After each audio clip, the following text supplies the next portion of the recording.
So if someone asks me, what is the status of flavor physics? That's my answer. Here it is. It's an amazing picture, everything working, and the standard model is really an amazing trio. Good. So maybe next time you're going to see this picture, you get a little more excited than you were today. So what is the goal? What is going on to be next in flavor physics? So I would say that flavor physics have right now two kind of goals. What are the future of flavor physics? The first goal is actually to find hints of beyond the standard model physics. Sometimes we call it new physics. And here you see this little, whatever, purple dot that I added by some editing software, okay? So I zoom in into this picture, and I said, maybe in 10 or 15 years, that's what we will have, okay? That actually the fit, the fit will be a little bit away from where we should see it, okay? And maybe we're gonna see some discrepancy. So that's one goal of flavor physics, is to actually keep zooming in into this little dot, okay? And make it smaller and smaller with the hope that at some point we're gonna see some disagreement. And when we see disagreement, we'll say, you know, we really understand that there's something going on. And many of you that we already know that there are actually some hints of some disagreement. None of them is conclusive. I mean, none of them is above 5 sigma, but we already may see something we are not really sure, okay? So that's goal number one of flavor physics, is really to see this small deviation. Goal number two of flavor physics is something that I would say it's a little newer goal of flavor physics that I like to describe. And that's something about what I call the weak-strong interplay, okay?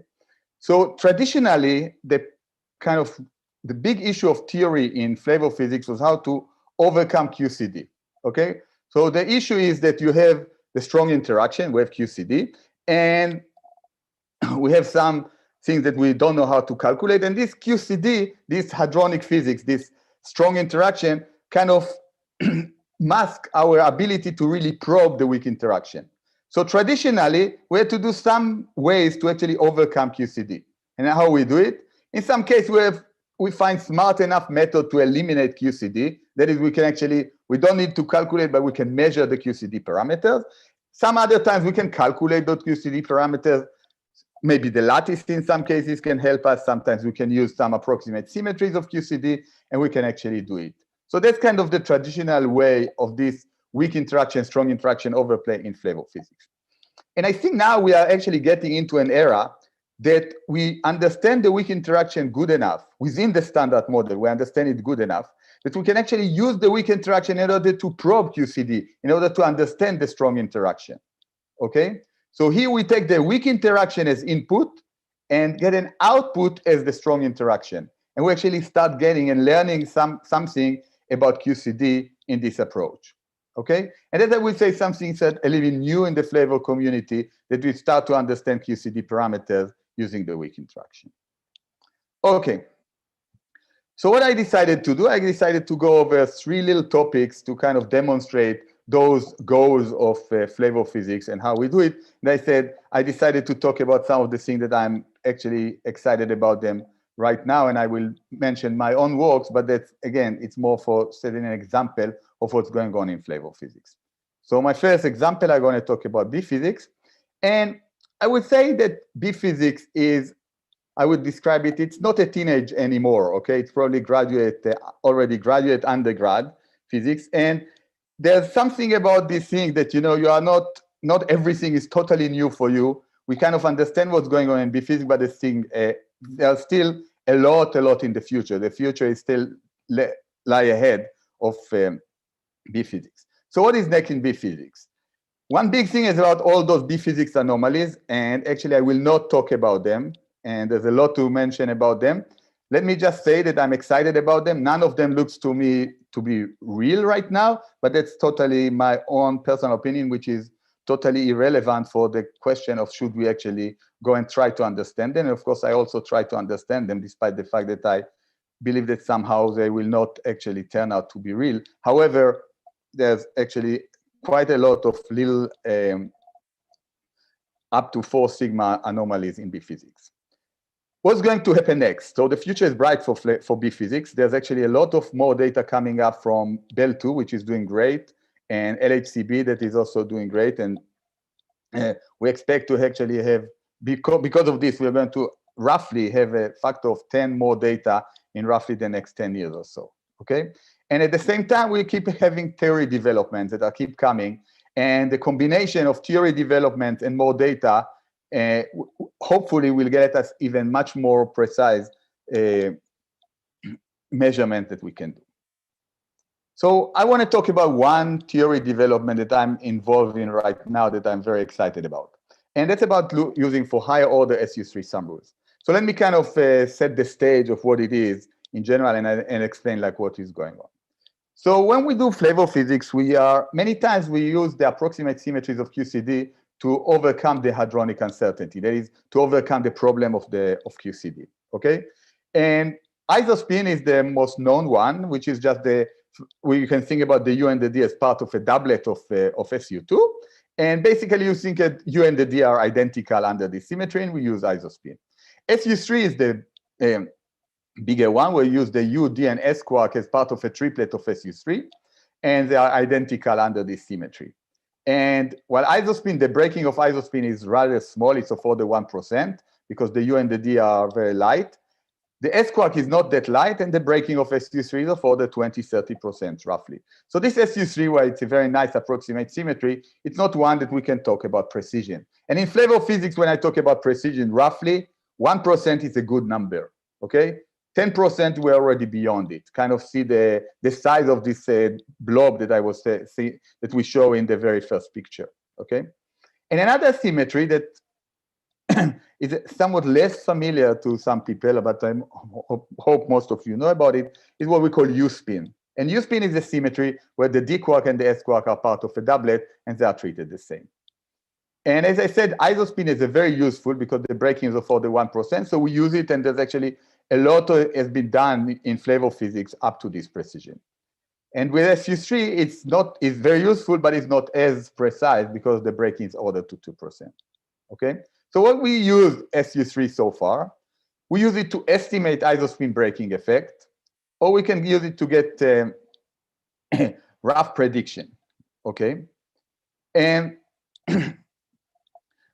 we can actually be able to get precise prediction if we can go to higher order in SU3 breaking. And that's a very kind of trivial statement that is kind of interesting, okay? If you have a small parameter that is not very small, and you take it to a high power, you get a tiny number, okay? So if you take half and take it to the 10th power, suddenly you get 10 to the minus 3, okay? So that's the idea. So the idea is that can we actually get, using SU3 that is having an error of order 20% that is not very good, but take it to a high power, and if we take it to the high power, we can actually make it into a precision physics. That's the goal. So that's kind of where we are in terms of the theory development. That's where we are trying to do. So what we did, and we are soon to publish a paper about it, that we can actually show how we can get all those kind of relations to all order in any system in a very easy way to do it without actually doing, you don't need to decompose the amplitudes like people had been done in the past, okay? And what we actually showed is that you can actually map the system into some multidimensional geometrical lattice and just read the sum rules like of them very nicely. So I'm very excited about, just because it's such a cool thing, we suddenly can do everything very, very easy, okay? And what we found is that actually there are many systems that you can actually get sum rules that are valid to second order, third order, fourth order, etc. So we can actually find some places that we can actually use U-spin with a relatively high breaking, large breaking, into something that you can actually make it into a very small breaking just by going to a higher order. I don't know how useful it is in practice, but that's how many times the theory development are. We don't really know, and the hope is that they eventually will come useful. So that was a little bit about what's going on in flavor physics, and let me move to charm physics, and in particular, I want to talk about charm CP violation. So charm CP violation, it's still a baby. It was born in 2019, where LHCb found the first time they declare a 5 sigma discovery of CP violation in charm. And what is next for charm CP violation? And like any baby, you're not really sure how life would develop for you. And what I like to say is that actually using charm CP violation, we can really learn something about QCD. And moreover, we can actually use some rough prediction of what's going on in what is the pattern that we expect in charm CP violation. And the point is that despite the fact that QCD is playing a big role in charm CP violation, we don't really know how to get precision, we can still get some rough order of magnitude prediction for many of them. So eventually, we will be able to get a somewhat of a test of the standard model using these ideas. So let me kind of give you a very rough explanation of what I'm talking about, okay? So the language that we are using when we talk about charm is the following small parameters. And like anything in physics, you know, tell me the small parameters and then I know everything. So it's not that we know everything, but with the small parameter, you can actually get a rough understanding of what's going on. So the way we think about charm physics, you can think about charm physics as the CKM matrix, which is a 3x3 matrix. You can think about an effective 2x2 CKM. So you kind of forget about the third generation and kind of integrate out the third generation, and you get an effective 2x2 CKM. Now, the effective 2x2 CKM is not really unitary because the full 3x3 is unitary. So when you look at the submatrix of a full unitary matrix, it's not really unitary. And you can parameterize the non-unitarity of the 2x2 CKM by a small parameters, which, a big surprise, I call it epsilon. Epsilon non-unitarity, and it's of order 10 to the minus 3. And the number 10 to the minus 3, you kind of remind you the epsilon sub k, which is the CP violation parameter in kaon physics, and it's roughly the same reason that, you know, both of them are 10 to the minus 3. Then we have another small parameter, which is SU3 breaking, which is, as I already mentioned, is of order 20%.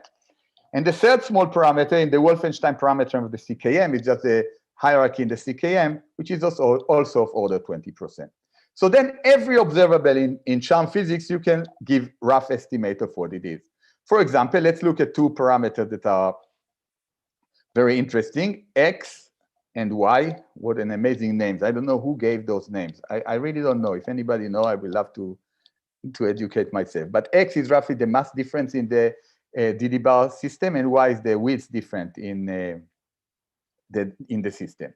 So the theory, that in the theory, both of them are of order lambda squared epsilon SU3 squared, okay? So let's give you roughly 0.2%. And then you go and measure it and you get 0.5%. And then you just said, you know, that's great because, you know, it's roughly a factor 2.5. And within all the hadronic uncertainty that we have around, that's what we consider a success. Okay, so kind of setting the stage, what does it mean to have success? A factor of a few between your rough estimate in terms of small parameters and the measurement, okay? If the measurement will be 10%, we say there's disagreement. But 0.5% versus 0.2%, that's fine. So now, actually, you can look for CP violation and ask what is the pattern that we get in CP violation. So let me kind of mention in that when we look for CP violation, you can divide when the CP violation is small, and that's what we see in charm physics. I should have mentioned that what LHCb found is of order 10 to the minus 3 effect. We can divide the term into three different terms that you can, in principle, separate experimentally, okay? The first one, what we call CP violation in decay, that depend on the final state. The second one is CP violation in the mixing, that is independent of the final state. And the third one is CP violation in the interference between mixing and decay that also depend on the final state, okay? And what we find the following cool pattern, okay? That the direct CP violation for specific decays that we call singly Cabibbo suppressed, so some part of them, what we find is that the order of magnitude that we get is of order the non-universality of the CKM, which is of order 10 to the minus 3, times order 1 factor that depend on the flavor. So we get 10 to the minus 3. The mixing one, it's universal because it doesn't depend on the flavor, and it should be of order 10 to the minus 4 based on our counting. And the third one, and that's kind of a nice new result that we have, is the fact that it's approximate universal. So in principle, it's depend on the final state. However, to leading order and ST3 breaking, it's universal. Okay, so it should be of order roughly 10 to the minus 4, where non-universality enter at roughly 20% out of the leading order, okay? So we have a prediction. It's a quantitatively prediction. It's not, we don't have precise measure, precise prediction, but we have a prediction that this parameter that we're about to measure should be universal up to 10%, up to roughly 20%, okay? So hopefully with the combination of new measurement that we hope will come, in about 10 years or so, we will be able to test it and see if we actually see deviation from this picture. So let me move to the third example, which is kaon physics. Talking about flavor physics, that's roughly the three topics that we should cover. And kaon physics was actually born in 1964, the same year I was born. And it's, I would say it's mature, but clearly not retired yet, okay? We learn so much from kaon physics. Maybe most of what we learn is already behind us, but there's still a lot going on. And in particular, we know that there's two very active experiment, Na62 and Koto, that look for K2 pi in ini bar. And Koto made a lot of news recently when they found something that looks as if it's far away from the standard model. They reanalyzed the data. They found that they underestimate their background from the beginning. But the whole point of this thing is that we can look for K2 pi in ini bar modes. And using K2 pi in ini bar mode, you can actually get a very clean prediction and very clean measurement. So that's the whole point of flavor physics, is to find something that you can cleanly measure and cleanly calculate. So let me talk now something new in the theory of kaon physics is something new about K2 mu mu. And K2 mu mu is a rare flavor change in neutral client process. And it has a very important history in flavor physics. Actually, the G mechanism was invented basically asking the question why we didn't see back then in 1970, why we didn't see K2 mu mu, okay? Later on, it was measured, and the branching ratio is roughly 7 times 10 to the minus 9, so it's a very small branching ratio. And the K short one should be 5 times 10 to the minus 12. Again, we are talking about very, very rare decays. This one had measured, and this one, LHCb, is actually looking for it with the hope that maybe again, in the roughly 10 years, we will be able to measure it. And the question is, can we get clean theoretical information from it? That's the big question, always. Can you actually really get something precise? You see how I'm excited? Yes. So the claim is that we can actually really get clean theoretical information from this decay. And the point is that this decay is relatively easy to measure, okay? I mean, we are theorists, I don't fully understand the problem, but few things that we all know is that muons are usually the easiest thing to actually get in colliders. Two-body decays are the easiest to do, in particular when you don't have missing energy. So all you need to do is take your two muons, see that their invariant mass make it a kaon, and you have it. So there's no kind of problem of backgrounds and all this. So what is the big deal about K2 mu mu? That's something that we have it from the 60s. What is something that right now I'm coming and telling you something that already people were talking about in the 60s. And the point is that until now, people said, it's a very nice decay, but there's hadronic uncertainty, the bigger problem that we have in flavor physics always. And since we have hadronic uncertainty, we cannot really calculate. So it's not extremely interesting to go and measure it. So of course you want to measure everything you can, but when you set priorities, you say, I will prioritize the thing that I have a clean theoretical calculation. And our claim is that we can actually really get clean theoretical information from it, okay? And the point is that we can actually exploit the interference term in order to get clean information about CP violation. So the point is that instead of just measuring the branching ratio of K long and K short, what you really need to do is to look for the region where you actually really see the interference between K long and K short. And by measuring the precise time dependent, you're going to see that instead of just having two exponents that correspond to K long and K short, you get another term that is some cosine term and sine term that is always the sign of interference, okay, because you start getting some oscillation.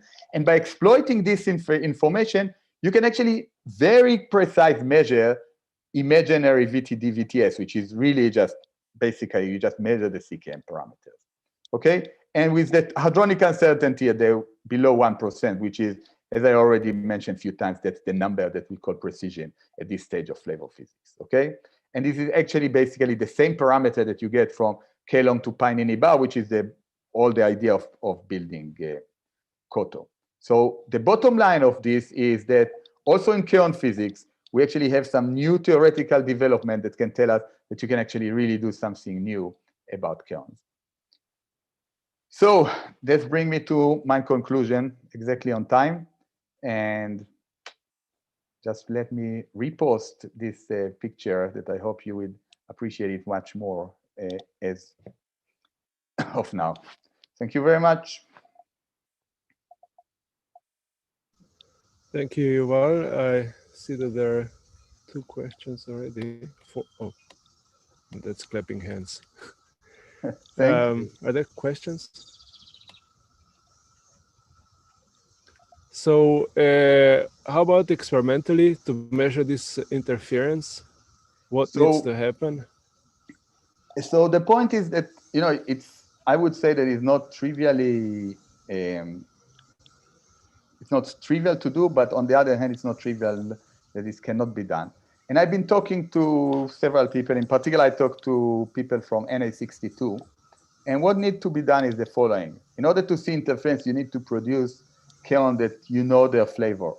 And one big problem is that when you actually produce kaons in large numbers during QCD production, you get many times almost the same number of kaon and anti-kaons, and then the interference terms washed out. So one problem is to actually make sure that you can actually have a production that you have, say, more kaons than anti-kaon to start with. Problem number 2 is actually to be able to look for the region where you have interference, which is at a very, very close to the production. So if you think about the K long, you have to just wait long enough, all the K short and the interference term decay away, and you look for K long, and all the hadronic stuff kind of dies away. Since you need to look for the interference term, you have to look very close to the production. So that's another kind of a problem. And the last problem is actually statistics, okay? We're talking about the branching ratio is 10 to the minus 12 of the K short, 5 times 10 to the minus 12. And you look for the interference term, which is roughly a 10% effect over the decay. So the estimation is, in order to get, say, 1% measurement, you probably need something like 10 to the 15 kaons that you will be able to measure. And now, Na62 are talking about 10 to the 14 kaons. So the numbers seems to be fine, but it's not so clear, what other order 1 factors are entering into the game. So to answer your question shortly, what is important is that we will be able to generate enough asymmetry between K and K bar in the production and be able to actually look close enough to the production point to see it. Any other questions for Yuval? Let's see any. So do you can you tell us a bit more about your distaste of the anomalies? You were very sketchy about it. Yeah, so, I think the most important part is that I think that what my personal view, if something is real or not, is totally irrelevant. It's totally irrelevant in the sense that, just my personal belief of what is going on. And my personal belief why I don't trust any of those is basically just the fact that when I look what can explain them, it's a personal taste that is extremely ugly. And somehow it's my belief that something should be nice. And if we look about here, like the history, when neutrino oscillation came in, it was beautiful. I mean, we knew it should be there. You just add dimension 5 to the standard model. That's what physics is all about. You just add higher dimension term, and they should be suppressed because they're higher dimension, and you should see it, and boom, you see neutrino oscillation. I mean, it was called for from the beauty of, no, maybe not the beauty, but we expected. Now you look for those anomalies and you see what can explain them, and you see those papers, and I'm not excited about. However, again, I want to emphasize, I'll be so happy if one of them will be true. It will be amazing. Just again, I hope that the anomaly, the real one, will be something that kind of it will just call for, right? If we're going to see proton decay, it will be so beautiful. It just call for, right? So that's where I am. Okay. Okay, I don't see any other questions for you, so Let's thank him for the great talk again. Thank you. So our next speaker is first of the PhD students, Emanuele El Saed. Hello. Hi. Let Can me you try to share? Yes. Okay. Go Awesome. full screen. Okay. So Is everything working? times. Yes, we can hear you. Okay. So first of all, thanks for having me here, and I will talk about a project we did some time ago at Daisy, where I am a PhD, and the project revolves around positivity bounds and minimal flavor violation. So basically, we asked the following question: is minimal flavor violation actually compatible with positivity bounds? So explaining just the title requires some ingredients. So positivity bounds, first of all, are some constraints that come from requiring that some constraints that we get on EFT coefficients by requiring that its UV completion is analytic and unitary. So those are very loose assumptions that we usually make.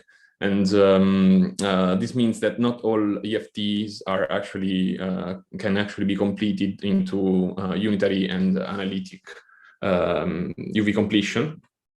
And the second ingredient is obviously the standard model effective field theory, which basically is built, as most people know, by adding to the dimension 4 to the standard the model dimension 4 Lagrangian all possible operators that are gauge invariants under the standard model symmetry and built with standard model fields suppressed by some scales and multiplied by some Wilson coefficient. And in the end, we also need the minimal flavor violation assumption. So basically, this comes from noticing that the standard model Lagrangian, if we don't consider the Yukawa sector, is invariant under an actually an U3 to the 5 flavor symmetry.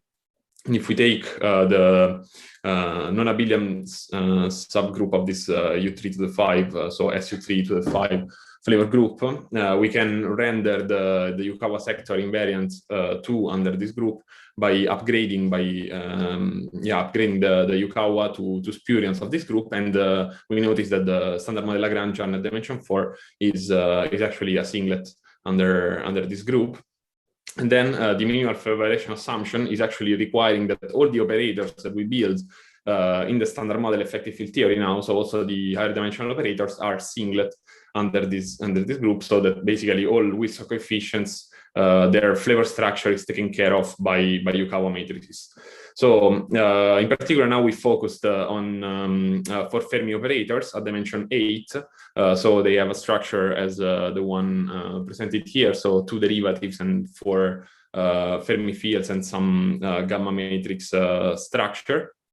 Then they are multiplied by what is now under the minimal flavor violation assumption a tensor under the flavor group. And here I present an example of what the minimal flavor violation assumption to leading order forces one of these coefficients, in particular the coefficient of the operators comprised of 4 U upper right-handed quarks. So it's basically just specified a leading order by the up Yukawa matrix, and it has 4 different possible structures, and correspondingly 4 flavor blind coefficients. And these are the things that we want to bound at this point. We want to check whether there is some region in which these coefficients are compatible with positivity bounds. So positivity bounds on the operators that have this shape will have a form, a generic form as the following here, as the one here, where alphas and betas are arbitrary arbitrary complex coefficients, which we need to remove.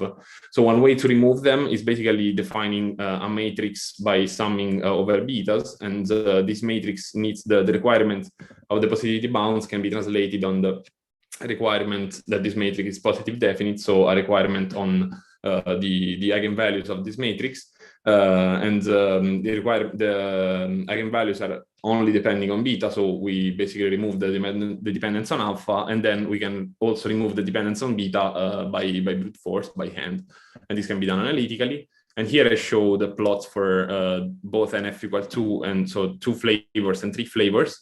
For in both cases, we can see that for at least for all phenomenologically relevant values of the Yukawa couplings, the positivity bounds are compatible with minimal flavor violation. And this concludes my presentation, basically. So the answer is yes. So thank you, Emanuele. Are there questions for Emanuele? Maybe I can ask a quick question. So if you have some non-abelian flavor group, what would happen with these bounds? So if you impose like a U2, you would change your spurions. There would not be just the MFV, but it would be. Sorry, can you reformulate that? Yeah, so you have spurions which are the spurions of SU3 cubed. Yes, yes. You could have spurions which are spurions of SU2. Yes, yeah. You can do. So you mean like splitting instead of requiring the spurions of all as the whole SU3, just like U2 and one U1 for the top. Yes. Yeah, this can be also done, but I mean it's a more loose assumption, no? So it can actually be made. I mean, this is a stricter assumption. But yes, I mean, there's going to be a larger structure here, so a larger possible structure here, and we brief in the paper. It's briefly mentioned how to do this. Mm-hmm. Okay, awesome. Thank you, Emanuele. Thank you. Bye. The next speaker is Florentin Giaffredo. Yes, can you hear me? Yes, can you share the screen? Yes.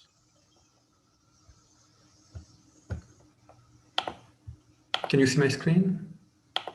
Not yet. No? Here?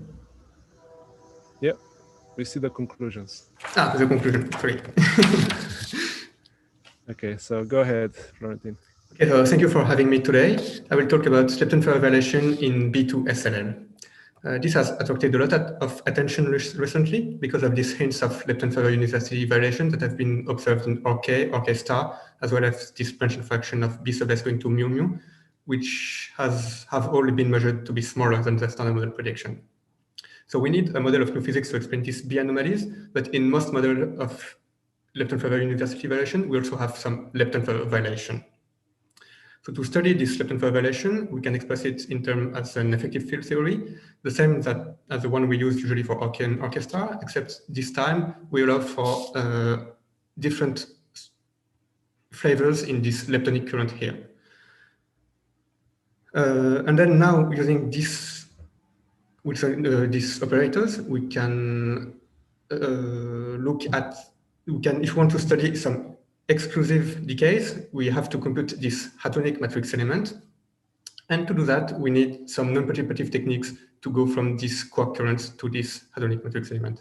And usually, these are expressed in terms of some factors that have been computed on the lattice for most of these exclusive decays, including this new one, lambda b going to lambda L1, L2. And so for this lambda b going for this baryon decays, we computed the total, the differential branching fraction, which is shown here. It's expressed as a sum of over all the incoming and outgoing spins in terms of these A, B, C functions, which are only functions of these Wilson coefficients, Q square, kinematic variables, and form factors. And we find two completely different behaviors depending on if we assume the new physics to come from the scalar sector or from the vector sector. In the scalar sector, which is this orange curve here, we find this hierarchy between all the exclusive modes. And for the vector sector, we find the opposite hierarchy. We can also try to put bounds on the Wilson coefficients of this EFT by looking at the direct searches at LHC. To do that, we can put take constraints coming from this Z prime search into two different leptons and reinterpret it in terms of the Wilson coefficient of our theory by using this Partonic cross-section formula. And then using these bounds on this Wilson coefficient, we can translate it in terms of these low energy processes. We see that usually these bounds are not really competitive with the one coming from the low energy experiments, except when there are no other possible bounds available. And now I want to look at an explicit model of physics, Z prime, which is simply a Z-like boson, but with a higher mass and a non-diagonal flavor structure. Here's a Lagrangian that we can match to the effective field theory. There are some unknown variables in this matching, but we can extract them from the experiment. These are the couplings between quarks or lepton and this Z prime. This one we can obtain from the BS-BS bar mixing, and this one we can obtain from the tau to 3 muons or the leptonic tau decays. Using this Wilson coefficient, we can then predict bounds for these LAV decays, which we found to be of the order of 10 to the minus 9. So what we did is, if we look at all of the models that can accommodate this lepton flavor universality violation, they also all predict lepton flavor violation, most of them. This new physics effect can be encoded as the Wilson coefficient of an effective field theory, and we can put bounds on these Wilson coefficients by looking at exclusive modes at LTB or BEL2. In addition to the one that have already been studied, like this B sub S to L1L2 or B to K star, we computed this new lambda B going to lambda L1, L2, for which the hadronic matrix elements have recently been computed on the lattice. We can also obtain interesting constraints from the direct searches at LHC, but these are usually much weaker than the one obtained from the low energy experiments. Except when, of course, there is no other bounds available. And finally, we looked at an explicit model of new physics, a Z prime boson, for which we found bounds on the LAV decays, which are an improvement compared to the previous bounds. Thank you very much. Thank you for the great talk, Florentin. Are there questions? Yes, there's one question from Luca. So thanks for the talk. Yeah. Which is the range for the masses for the Z prime that you are considering? This was for order of 1 TeV Z prime. Yes. Sorry, I should have mentioned it. Okay, thank you. Great. So if you have more questions for Florentin, just please ask him on Slack channel. We have to move on. Thank you again for the great talk. Thank you. So our next speaker is Rigo Bauste. Yes, hello, can you hear me? Yes. Okay, I will share my screen. Very good. Yeah, we can see. Okay, so so thanks for having me. In this talk, I want to present ideas and results of testing lepton universality with dineutrino modes based on recent and ongoing works together with Hector Gisbert, Marcel Goltz, and Ruton Hiller. So first, I want to give a brief overview of the advantage of dineutrino modes. So for example, in charm physics, which results in the up sector, we have no resonance pollution. We have a strong Jim suppression in the standard model. So there, any signal would be a sign of new physics. And also going to the down sector, so for BDKs, we are close to sensitivity of the standard model, but still deviations from lepton universality are possible, as also expected from the B anomalies in the B2SLL decays. So in an effective field theory description, we can write the effective Hamiltonian at low energies for these neutrino transitions with only 2 operators. These are denoted here with CL and CR. And for the dileptonic operator, so then for charged lepton, we can do the same thing. Here we denote the operators with KL and KR. And an important feature of dineutrino modes is that actually here neutrino flavors indices are not experimentally tagged. So we perform this incoherent flavor sum, and then the branching ratio is given proportional of this combination of Wilson coefficients. And now the question arises is if we can find a correlation or connection between the Wilson coefficient C and K. And this can be done by using a standard model effective field theory framework that we can use and then relate the neutrino Wilson coefficients C and dilepton coefficients K in the gauge basis. This is depicted here as an example for the charm, so for the C to U transition, where here these relations hold. So here we have the relation between the right-handed Wilson coefficients and here the one with the left-handed, where here this flip of the up sector and the down sector is happening. And then going back to the branching ratio a bit more precisely, we can parameterize it in form of these A factors combined with these X plus and X minus, where the A factors incorporate the long distance dynamics, so form factors, and the short distance dynamics are in this X plus and X minus coefficients. And now the idea is to use bounds on specific charged lepton couplings K to calculate constraints on the dineutrino branching ratios using this SU2 link. And one could think of possible benchmark scenarios for lepton flavor structures, for example, lepton universality or charged lepton flavor conservation, where in this talk I will focus on lepton universality, where the strongest constraints come from muons. So there this coupling matrix would look something like this. And here I want to show results for branching ratio upper limits in charm, where a small list of modes here is provided and their respective upper limits for the different benchmark scenarios are listed. And on the right-hand side plot, we show the branching ratio on the x-axis.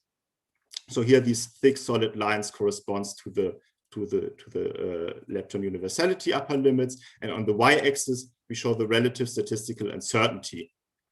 And now we can look at two E plus E minus colliders, so one that is already running like BEL2, but also a future collider like the FCCEE. And now we can look at a reconstruction efficiency benchmark of, let's say, 10 to minus 3, which is plotted here in these diagonal lines, so blue and green for the two colliders respectively. And then we can say that, for example, for the decay mode D0 to pi plus pi minus, we can actually find a measurement when we look at this 5 sigma band here that is plotted in black.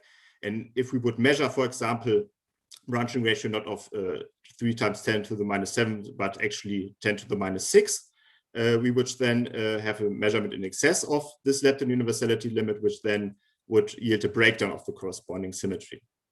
Okay, so at the end, I want to briefly show some new results using a correlation of B0 to K0 and B0 to K star 0, also using our EFT framework. And there we can constrain the dineutrino modes using a global fit. And then we can use these global fit results, in this case this is C9 and C10 prime, into a lepton universality region in this graph, where also again, like in the case for charm, a measurement outside of this region would infer a breakdown of the lepton universality symmetry.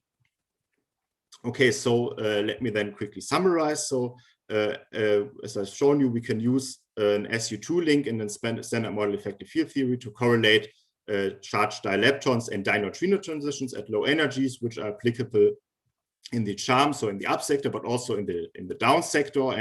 And one last statement that I want to make is that I really want to emphasize that the next round of dineutrino measurements in these modes will have a huge impact on our understanding of flavor structure of the standard model in the charged lepton sector. Okay, thank you. Thank you, Rigo. Is there a question for Rigo?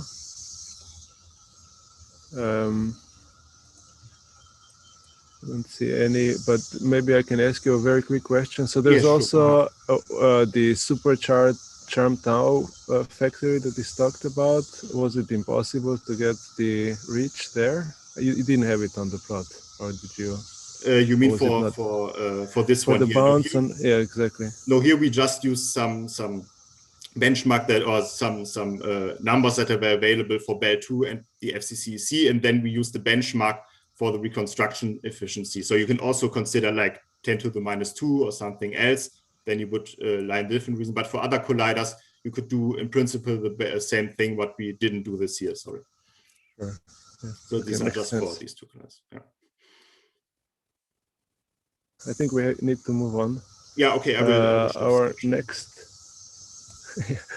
Our next speaker is Jose Manuel Cano. Jose, are you there? Mm-hmm. Very good. We can see your slides. Can you say something also?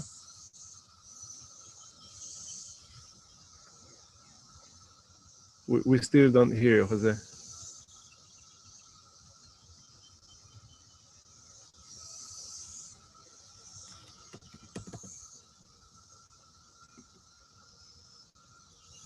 Jose, I can't hear you.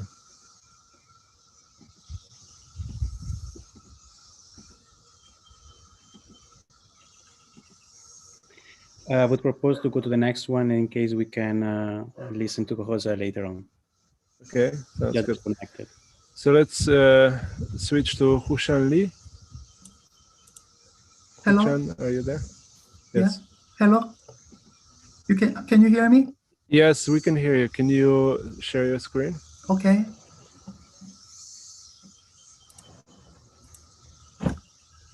Okay, thank you everyone. Today I'm going to talk about one of my recent work and just a moment. So I'm going to talk about the fermion mass cycles from vector-like families with an extended 2 Higgs doublet model and a possible explanation for the electron and muon anomalous multi-mode. This work was done together with my co-authors, Dr. Antonio and Professor Steve.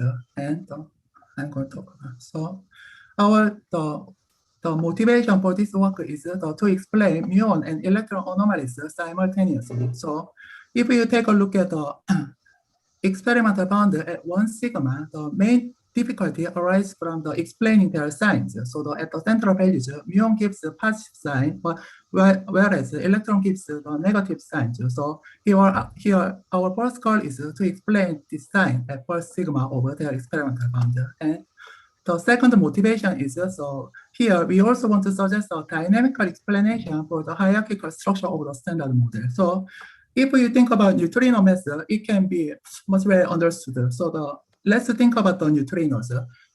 Maybe the one easiest way of explaining neutrino method is assuming right-handed neutrino, and then depending on very suppressed Yukawa constant for neutrinos. But the many particle physicists don't like this idea. Instead, they come with the seesaw mechanism to explain the neutrino message. So we just extended this idea to all the standard model particles. So here we try to suggest a dynamical explanation for the hierarchical structure of the standard model, like as in the neutrinos. So the discrete phenomenology can be tackled by the inclusion of the vector-like families. So we try to tackle these two phenomenology using these vector-like families. And we also analyze the gauge symmetry with the global U1 prime symmetry. So if we take the U1 prime symmetry as a local, then our model get to have the Z prime boson. But we found that within the current Z prime constraint, our model cannot explain the both anomalies. So instead,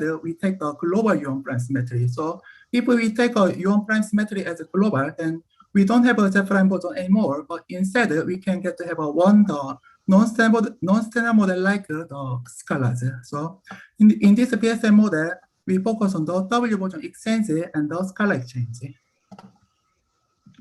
So first of all, our first starting point is to explain the origin of the standard model Yukawa coupling constant. So in our model, our effective diagram takes this form. So on the external legs, there are standard model particles and one standard model like Higgs and one flavon, and there are vector-like particles mediating this internal structure. So our diagram of this figure leads to this effective standard model Yukawa interactions. And if we take a look at this one, after the flavon developing its webs, it gets to have this form, and this factor plays a crucial role in determining the magnitude of the relative standard model masses.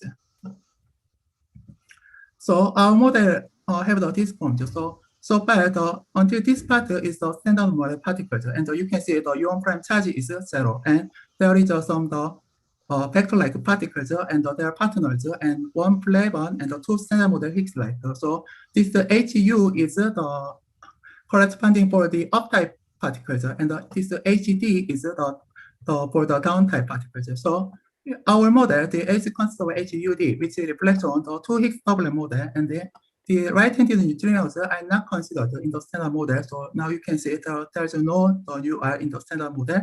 So the new IR in the lepton doublets as the minor particles in this lepton sector. So the standard particle and neutron, the ion symmetry to keep the standard interaction from arising. So the standard model get to massive via the expansion with the speckle-like particles. So this is I already explained. So this is the effect diagram for up-Hawk sectors, and so this is down-Hawk sectors. So one is mediated by the speckle-like doublets, the other is the speckle-like singlets. So we get to have these two diagrams.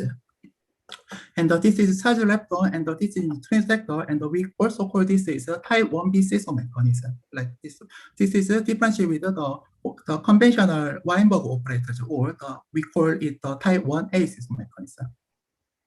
So here I simply cite our final result. So the analytic argument with the W version for the diagram can be given like this way. So if we replace the external particle by another muon or electron, it gives a muon G-2 or electron G-2. So in this case, the muon anomaly gives this order, and the electron gives this order, which means we cannot flip the sign for each prediction with the W exchange, which means we cannot explain both anomalies simultaneously with the W exchange, and the order of each prediction is too small for the 1 sigma external bound. And this is the scalars, and this is our prediction, and we can see some correlation between 1 sigma range of experimental bound for muon anomaly and the electron anomaly. And this bar shows some non-standard model Higgs message, and we get this message. So we show that our model can explain the both anomalies at 1 sigma with the scalar exchange.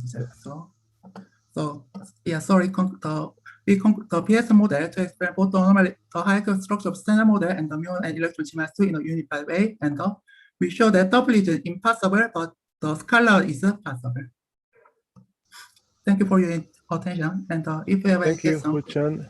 Yeah, I think unfortunately we don't have time for a question, but if you do have one, please ask Hu-Chan our Slack channel. So thank you, Hu-Chan, again for the nice talk.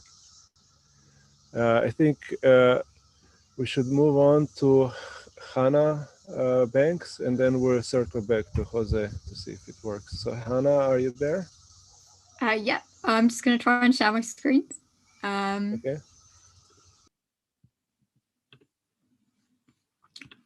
Yeah, we can see your screen. Yeah. Okay, fantastic. Awesome. Right. Okay, so hello. So today I'm going to be introducing you to a new and entirely general language for organizing our exploration of dark fifth forces. Now, whilst the motivation to pursue whatever it is that's dominating the matter budget of the universe is unquestionable, how and where best to look remain pretty unclear. Now, in the same way that it was actually photons and neutrinos that gave us the first tools to begin to explore the standard model, it may well be light neutral states from hidden sectors that hold the key to unlocking the dark universe. Now, it's long been realized that any exchange of light new states between standard model nucleons is going to generate some kind of additional fifth force between them. And this can be probed in a variety of mostly tabletop now experiments. Now, with the absence of any kind of framework capable of generalizing the effects of different theory models on our experimental observables, all searches to date have proceeded on a case-by-case basis, and they've mostly focused on the simplest imaginable scenario, which is just tree-level scalar exchange, which generates the famous Yukawa potential. But the Yukawa barely scratches the surface of the different phenomenological possibilities available, and for a more complete and systematic study, we're going to need a more general approach, which is hopefully what I'm now going to demonstrate. So I'd like you all to consider a pair of standard model states, so in practice nucleons, coupled to some kind of scalar dark sector composite operator, which could be absolutely any imaginable function of your hidden sector fields. Now, in the limit of weak coupling, this is going to generate a potential between the nucleons as per this Feynman diagram on the right here. Now, there's a standard rule for extracting the potential, that is the Born rule. So you can just extract it from the non-relativistic limit of the matrix element according to this Born approximation. Now, for the general scenario considered here, this matrix element depends entirely on the 2-point function of our composite operator. So to make headway, we just need to find a representation for this 2-point function. Now, fortunately for us, thanks to pioneers in the very early days of QFT, we know that under the relatively minimal assumptions of unitarity, causality, and locality, any scalar 2-point function can be expressed entirely in terms of a single real positive definite spectral function rho, as per the Kamen-Lehmann representation. So all we need to do is insert this back into our Born approximation, and this gives us, bingo, the most general form that the potential generated by scalar operator exchange allowed within QFT can take.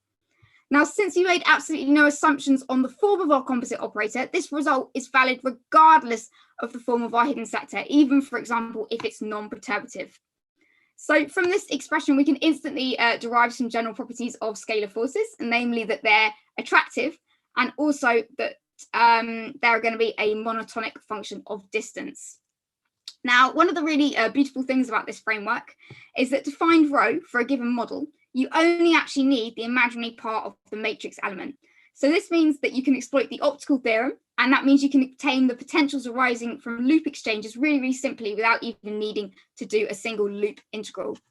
Now, in addition, this rho, the spectral density, actually captures the nature of the force and the potential entirely. And all experimental observables that you might want to consider can be expressed in terms of it alone. And this gives us a particularly simple route to then going and placing limits on specific models.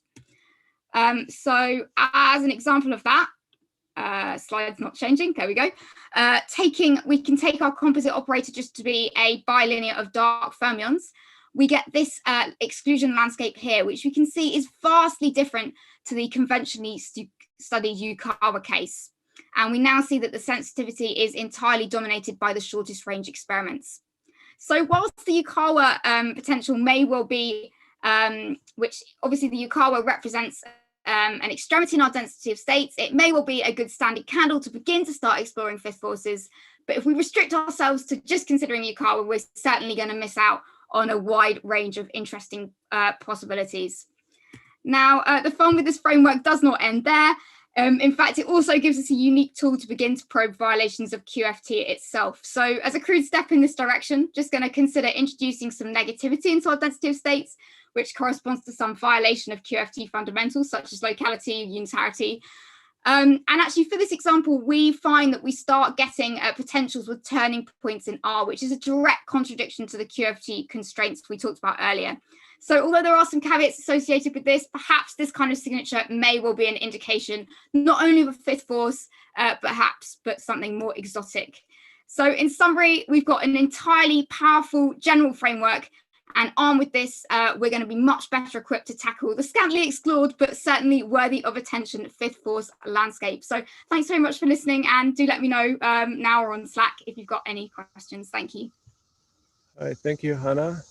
Are there questions for Hana? Let me see. Yes, there's one question. Alvaro? Alvaro? It's not a question, it's a comment.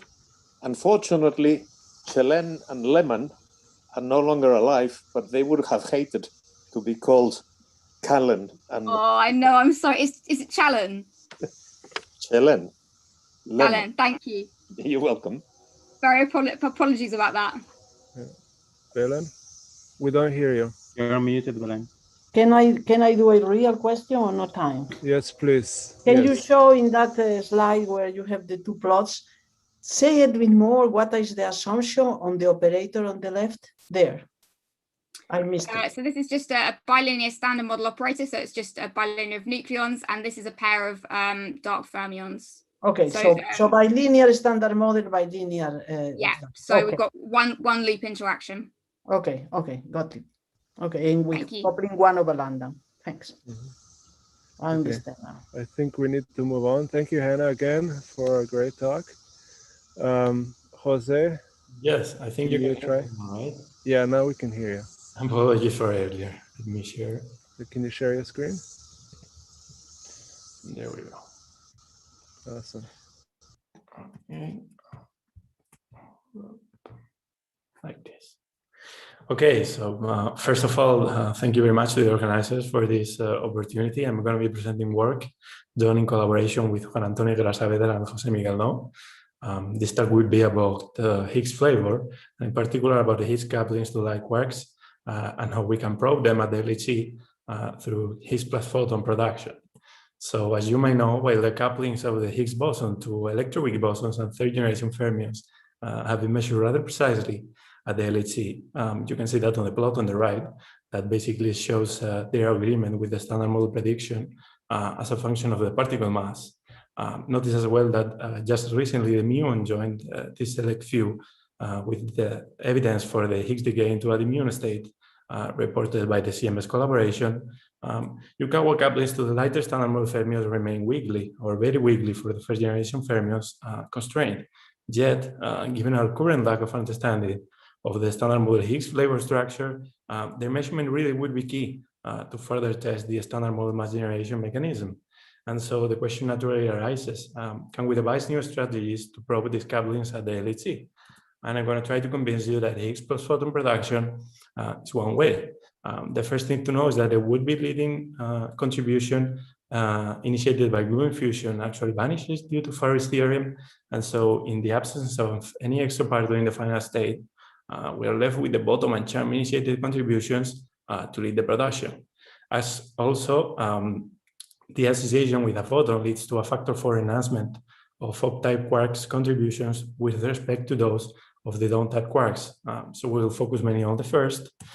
And also, the standard model cross-section for this process is obviously unsurprisingly small because it is directly proportional to the Yukawas of the light quarks, but that also means it is quadratically sensitive to any beyond the standard model enhancement in them.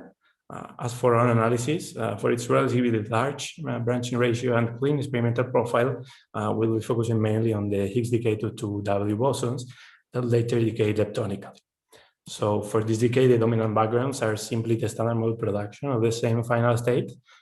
This will include things like WW photon, for example, but also things like Z photon, where the Z decays into 2 taus that later decay leptonically, and also things like TT bar photon, although the later will be greatly diminished once we impose a bet on extra hard activity in the event, because of course, it has 2 extra digits.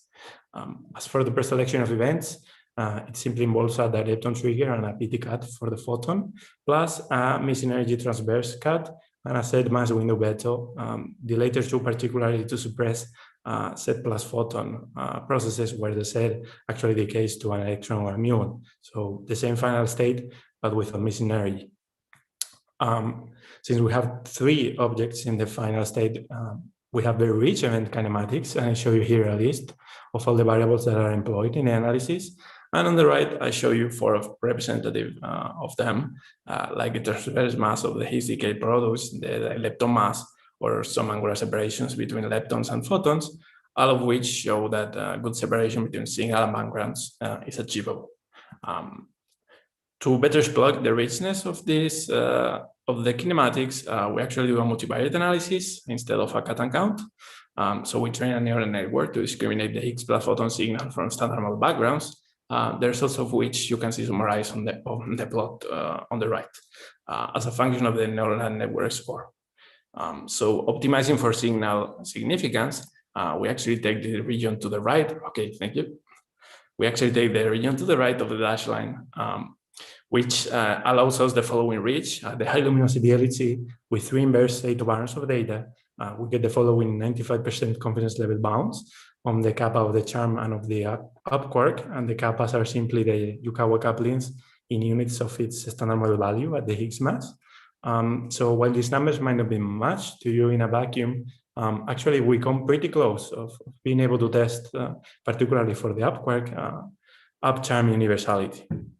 And so this leads me to the key points of my talk. Higgs plus photon is a very rare process, yet unobserved at the LHC, but also a very sensitive probe of the Higgs boson couplings to light quarks. And while it might not be competitive with some published probes of the charm Yukawa, the high luminosity LHC, it is a powerful tool to constrain the up quark Yukawa. And also it offers high complementarity in that the association with a photon differentiates between the up and down type quarks. And so potentially in the case of an observation could allow to disentangle contributions between the 2. So in the end, it might help shed some light on his flavor at the LHC. Thank you very much. And of course, if you want more details, you can come chat over the poster. All right, Jose, thank you. Thank you. Alvaro, do you have a question or comment? I hope it's a question. Yes. Can you test your method by distinguishing between charm and button mediated photon production, photon +6?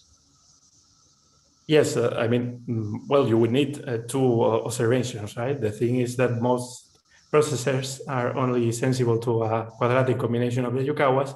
And in this case, they are weighted by the electric charge of both of them, right? So in the case of an observation, you would have, of multiple observations, you would have like, you would be able to tell, to disentangle them, right? That's what he meant. Not that we can differentiate between the two with just one observation, right? Okay, thanks. Thank you. Great, Jose. If there are more questions, we have to move the discussion Sure. to Slack channel. Thank So you. let's thank all the graduate students for the great talks. There's a final talk by Shikma Bessler. Shikma, are you there? Yes, hi. Let me just Hey, can you share the screen? Yeah. And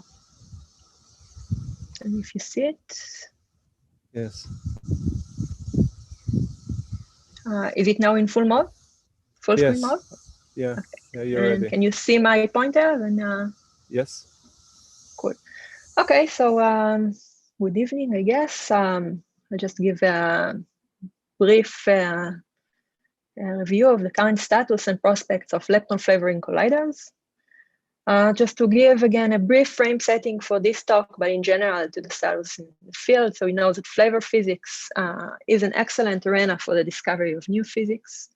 It also relates to some of the most fundamental mysteries of the universe. You can see here all the leptons.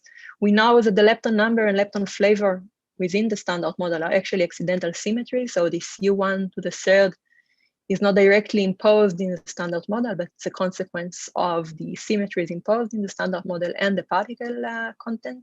Therefore, it is easily violated by new physics. Moreover, we know, since we measured neutrino oscillation, that lepton flavor is actually not a symmetry of nature. However, it can be accounted for with some new physics at a very high scale, they call it CISO scale, and therefore neutrino oscillation can be explained, but there might be no additional visible imprint in colliders. On the other hand, there are more and more hints in the recent years for lepton non-universality in B-hadron decays, regardless if we like it or not. Those hints could be confirmed or rejected in the coming years. And the nice feature about those anomalies is that if they are real, they actually set an upper bound on the scale of new physics, which could be at as low as 5 TeV or below 5 TeV or 35 TeV. And those could be directly accessible at the coming years at the high luminosity LHC. And therefore, there is a room for significant contribution, both in traditional and new approaches in theory, phenomenology, and experiment.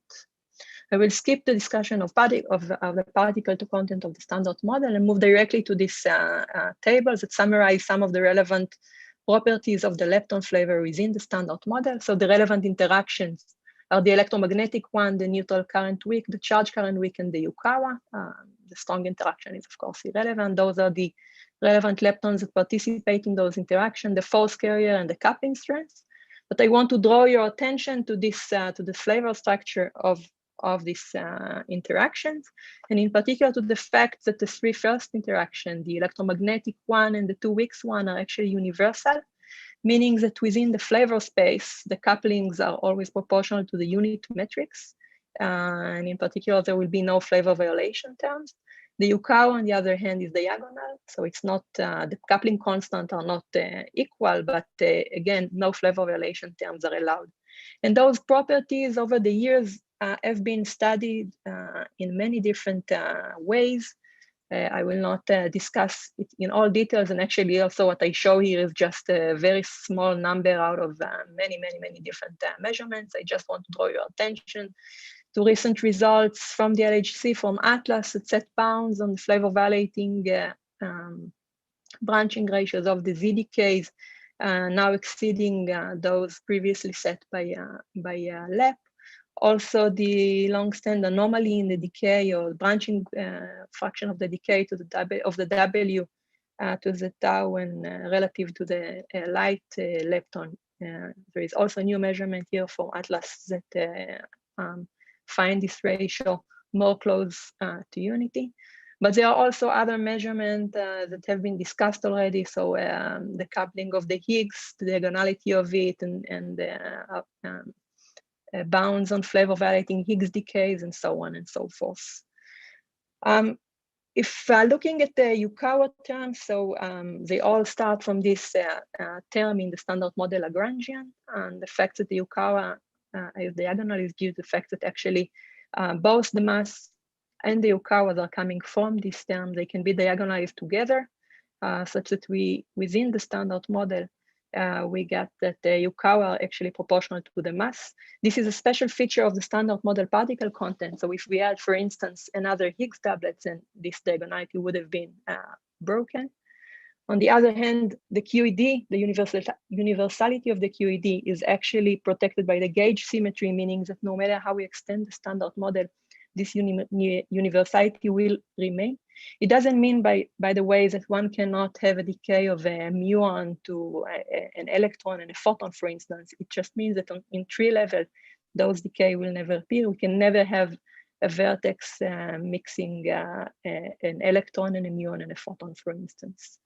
The universality of the neutral current weak interaction is a special feature of the standard model particle content. This is the relevant term in the standard model Lagrangian, and the property which is actually relevant here is the fact that all the particles in the same flavor space, let's say, have the same chirality, they have the same charge under this T3 here. If it wouldn't be the case, then also this universality would have been broken. Likewise, the charge current weak interaction, its universality within the lepton flavor sector, of course, it's not universal within the quark sector, is a special property of the standard model. It's due to the fact that the mass bases coincide in this case with the interaction bases, and this is the special feature of the standard model that allows it is the mass degeneracy of the neutrinos, and in particular the fact that they supposedly have a mass of 0.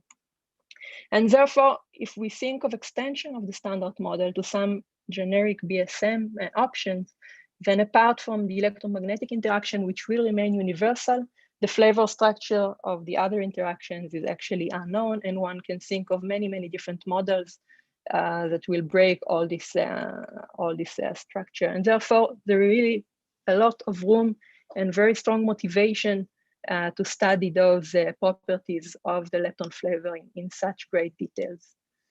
Whenever testing the lepton flavor properties, there are few, in general, whenever conducting measurement or research, there are a few points worth being said, at least in my opinion.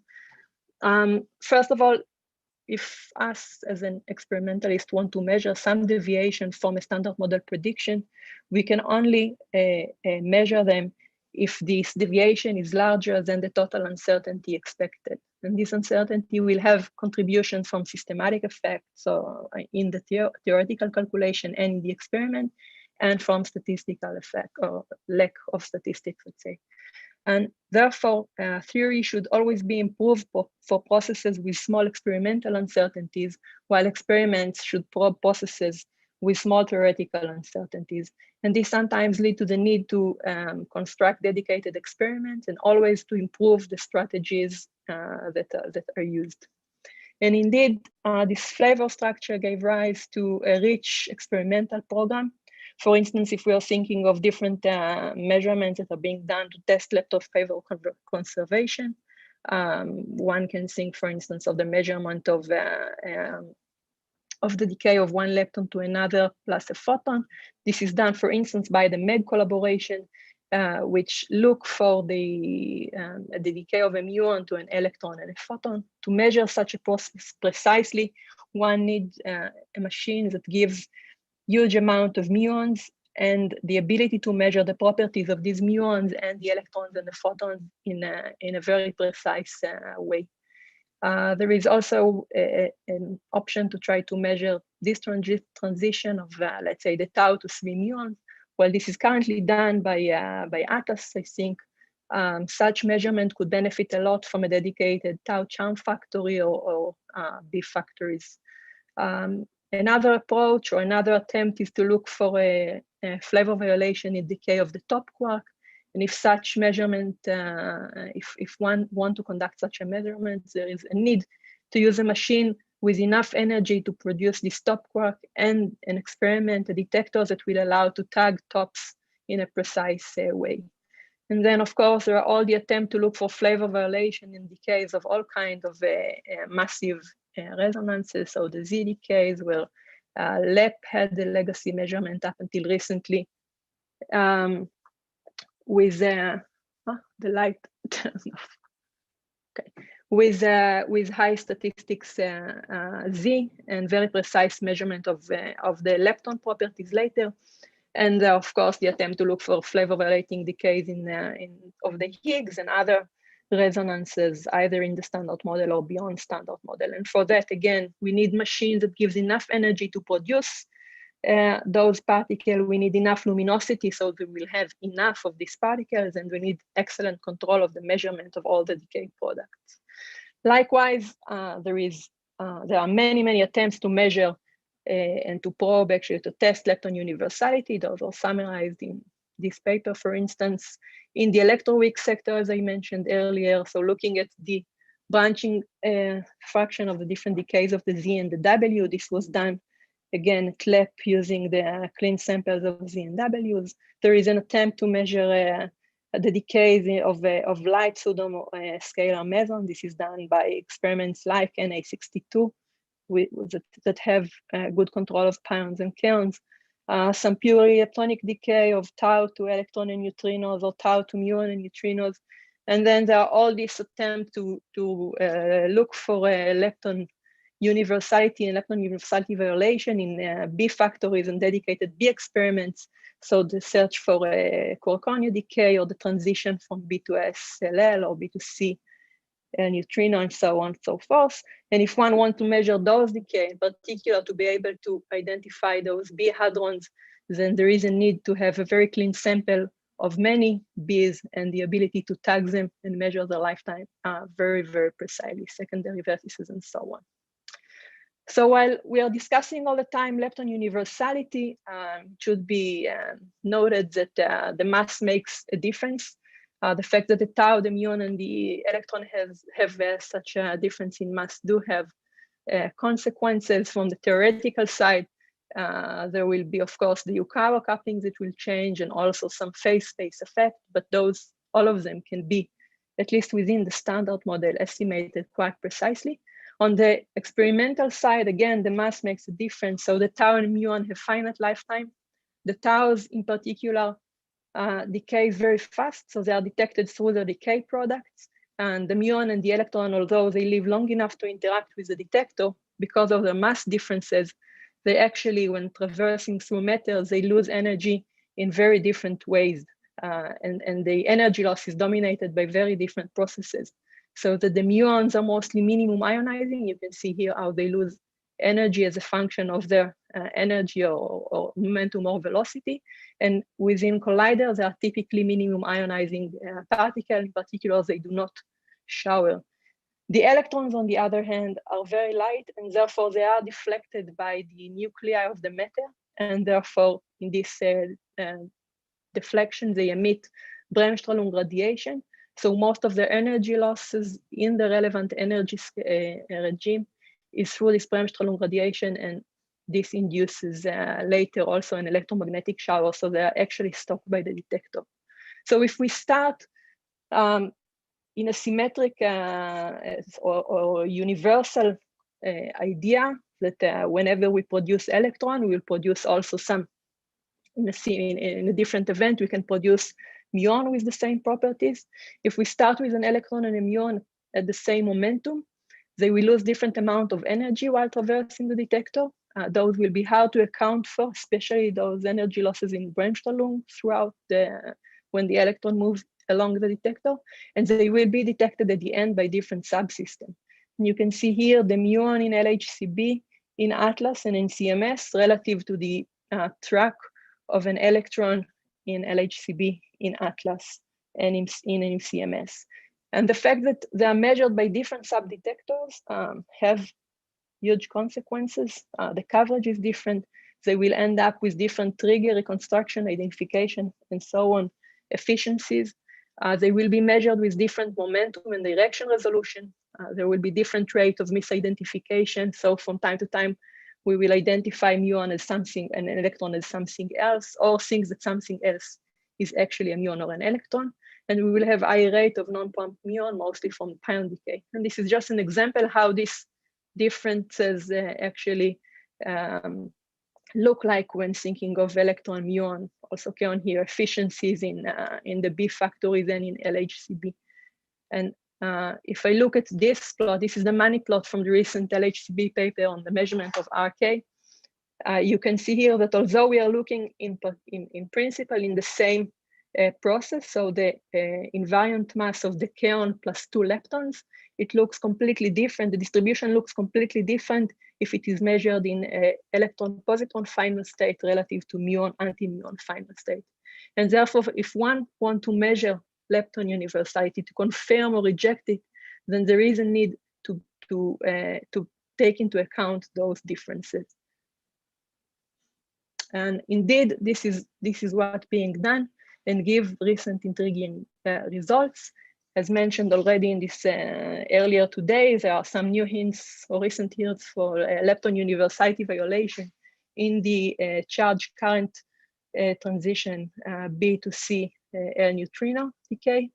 This is the relevant Feynman diagram that give us the standard, and what we actually probing is this final state, to get rid or to reduce systematic uncertainty due to the different form factors.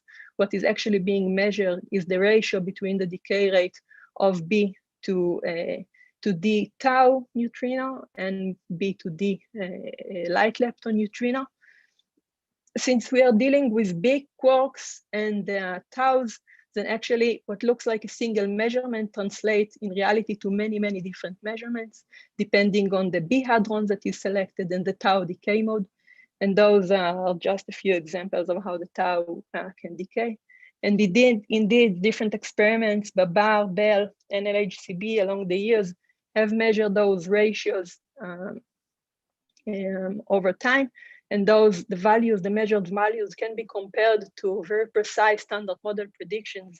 Here, by the way, the fact that the ratio is not 1 is exactly due to this difference, due to the phase space effect, the fact that the tau is much more massive than the light lepton.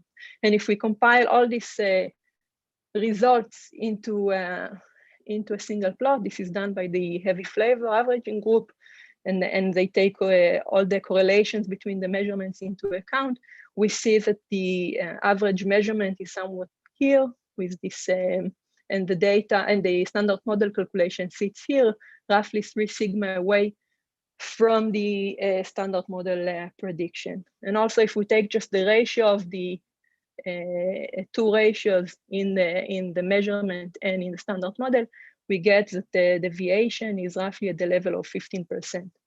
And if we take this 15% and try to understand what scales could be associated with such a deviation, then what kind of new physics may contribute, this can be done in the context of a standard model effective field theory. So one can write all the terms that actually contribute to such a process. Those are listed here.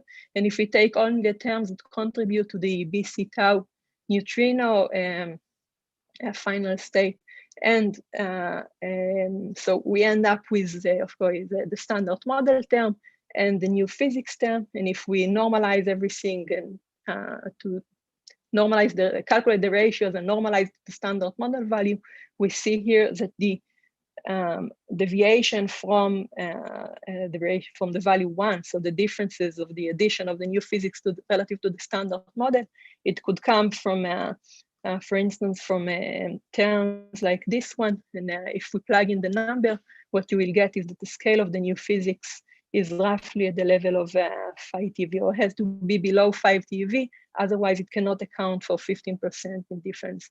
And this is for the case where the neutrino here is the tau neutrino. One can do the same trick and plug in not the tau neutrino, but the 2 light neutrinos, and the scale is even lower than that, and it could actually be excluded by now.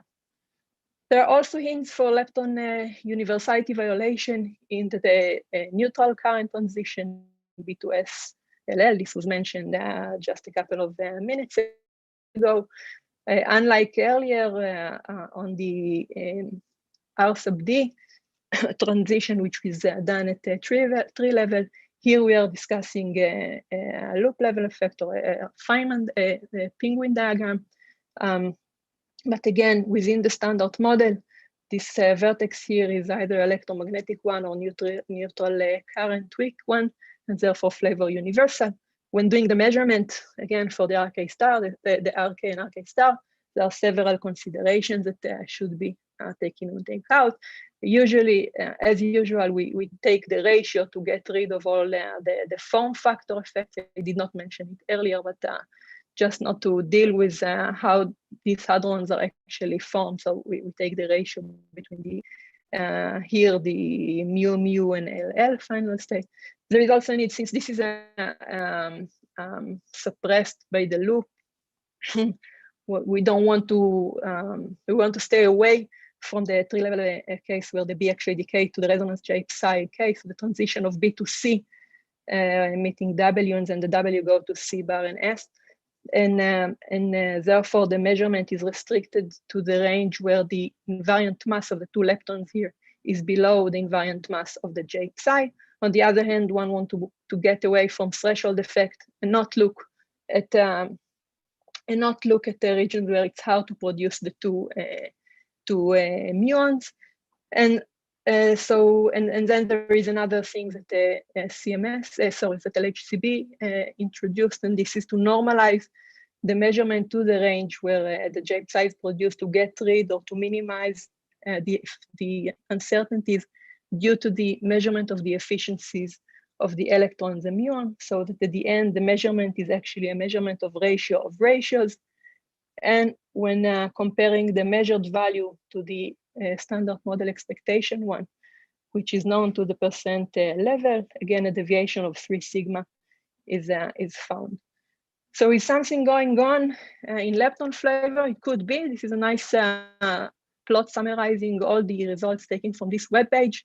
Here, the standard model expectation are normalized to 0 with the associated uncertainties, and the measurements are shown here.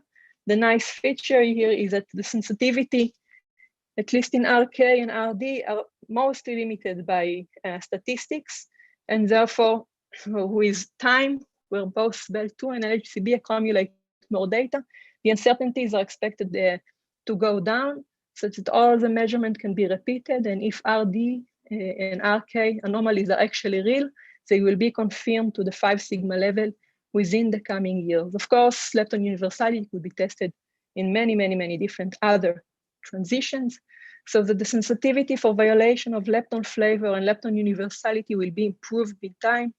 As I mentioned a bit, effective field theory analysis, which address all these anomalies, is mostly in place. That means that Atlas and CMS in the coming years can search for hints like new resonances below this 5 TeV or 2 TeV range, or if not resonances, in some continuums of variations of some kinematic distributions. Models are, of course, being proposed. We heard about some of them earlier. They give all new predictions and more measurements, and new method and approaches will emerge. And I want to finish by discussing this. This is an item close to my heart, what we are working on. All the measurements that I just discussed are all motivated by theoretical ideas. So we know exactly what we are looking for. We know exactly where to look for what we are looking for. But here we want to propose a different approach, and that to really exploit the fact that within the standard model, we expect universality between electron and muon, also tau, so similarity between electrons and muons. assuming that we know how to account for phase effect, assuming that we know how to correct for the detector effects or the different efficiencies and fake rate.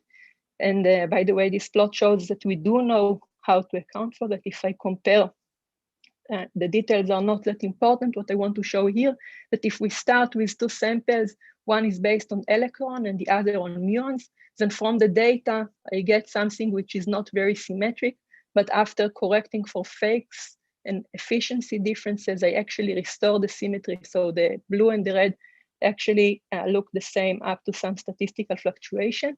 And once I restore the symmetry, all the distributions in the electron-based data set will be identical to those in the muon-based data set up to those statistical fluctuation. So this is the lepton PT, and here is just the missing ET, but this symmetry is actually preserved in all the different distributions.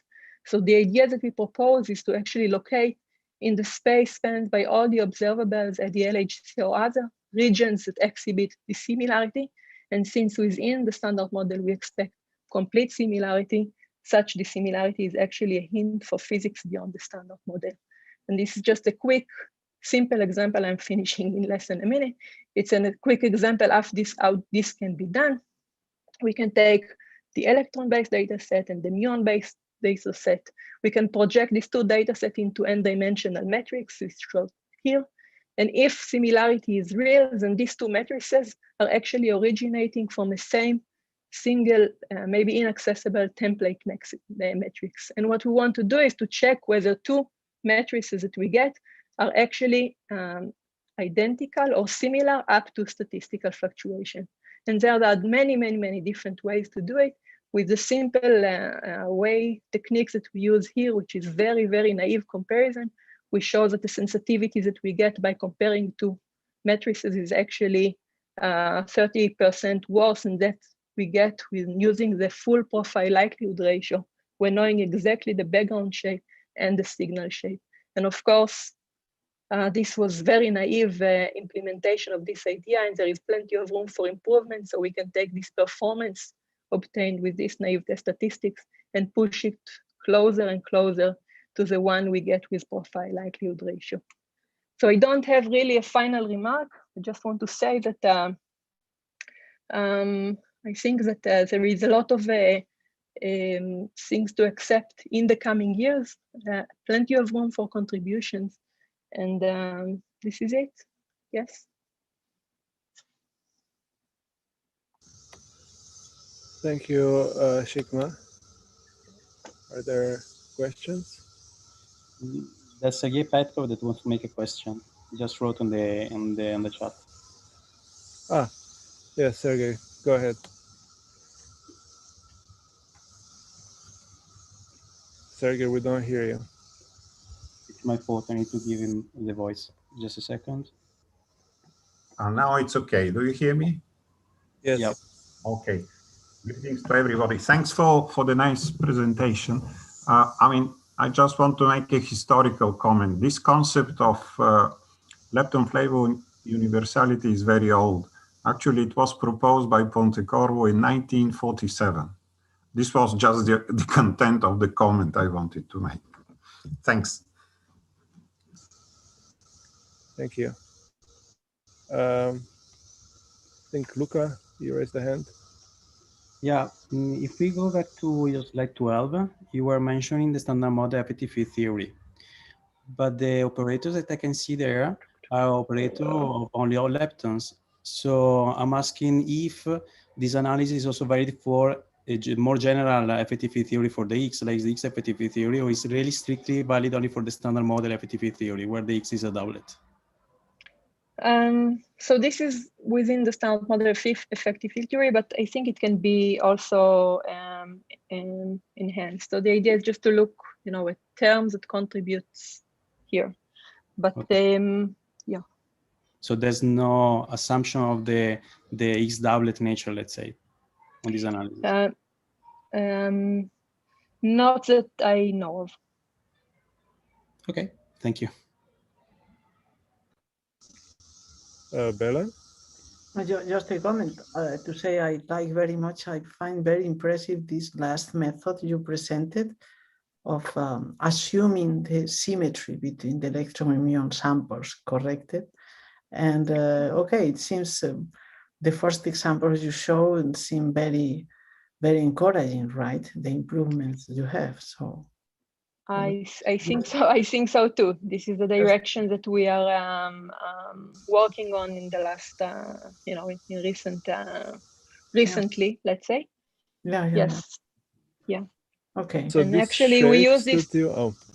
Just to say that this technique, we used it in the past. We conducted the search of flavor. We are still conducting the search of flavor variating decays of the Higgs in Atlas, and we use the idea of symmetry to model the standard model background. So we know that we can restore the symmetry, and now the question is whether we can exploit the fact that we have a symmetry to do something which is more generic, and basically abandon the concept of blind analysis and just look in the data for regions that exhibit significant asymmetries. Thank you. So these shapes that you had on page 18, next page. This one? Yeah, so can you say what is this rectangular shape, Gaussian shape? What are these shapes? Yeah, so we just test. So the idea is that we don't know a priori what the light switches off automatically if I don't move. So the idea is that we don't know a priori what would the signal look like. Okay, because I mean, if it's a resonance, we may think of getting some bumps, but if it's not a resonance, then we expect some other different slopes. And in general, we don't want to assume anything about the shape of the asymmetry. And here we just tested whether the performance is affected by the shape of the signal. With this particular very, very naive test statistics, there is some effect on the signal shape. So rectangular and Gaussian shape look slightly different, but it's relatively minor. In any case, I want to say that we are working on the implementation of this idea with all kinds of more advanced, let's say, neural net technique. The idea that the question, if we look at it in terms of matrices, the question is very simple, right? It's fairly mathematical. Can we tell if two matrices, or what is the probability that two matrices are not originating from the same template one?